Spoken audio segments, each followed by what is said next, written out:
ल हेर्नुहोस् निम्जेकालका एउटा दुईवटा काफलको दानाहरू यता देखिँदै देखाउँछु भने त झुपुक्क हेर्नु काफलको दाना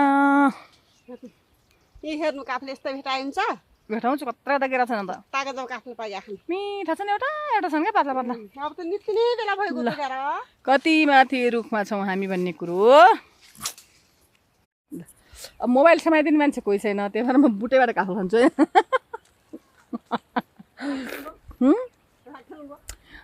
बुटेबाट काफल खान्छ मोबाइलमा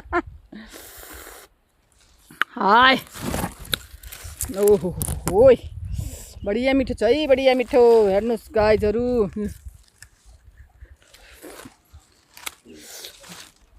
यो गर्मीमा सर दुई चार दाना काफल खान पाउनु पनि भाग्यो है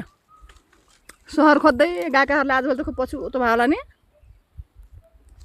मैले गर्मीका कारण प्याक गर्मी भयो होला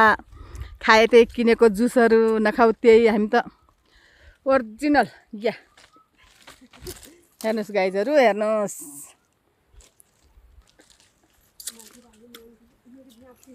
खल्यो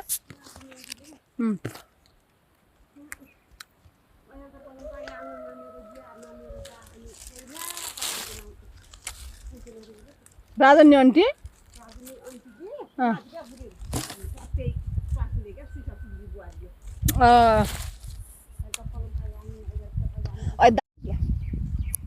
के टिप्लाई छ मैले पाकेका छन्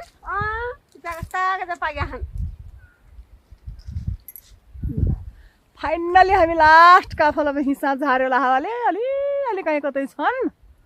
अब नित्य बेला के काफल हुने र हुन कुरा हेर्नुहोस् कहाँ आछौँ हामी उता हेर्नु माइलीलाई जङ्गलमा हेर्नुहोस् माइली सर्प हुन्छ न यो घाममा त सर्प कत्रा सर्प हुन्छन् भाइ हेर्नुहोस् जङ्गल यो हाम्रो मामाको के हाम्रो काकीको माइतको काल्नु हो यो हेर्नुहोस् वा जङ्गल कहाँ छौँ हामी भन्ने कुरा तल खोलामा चिरामा हेर्नुहोस् यो काफलका रुखहरू हेर्नुहोस् फल चाहिँ धेरै छैनन् हेर्नुहोस् गाइज यो कालिम्रो है हेर्नुहोस् यो जङ्गलमा आएर मैले यो कालिम्रो टिपिराखेको छु हेर्नुहोस् यो कालिम्रो के हेर्नुहोस् है गाइज अलिअलि हुन लाग्छ भर्खर पानी अलि धेरै नै अगाडि परिदियो कि पानी आजभोलि परिदिएको भए यति राम्रो हुन्थ्यो मैले टिपिरहेको छु ठुटा ठाटी हेर्नुहोस् राख्नु पर्दैन क्या भइजान्छ जति भने नि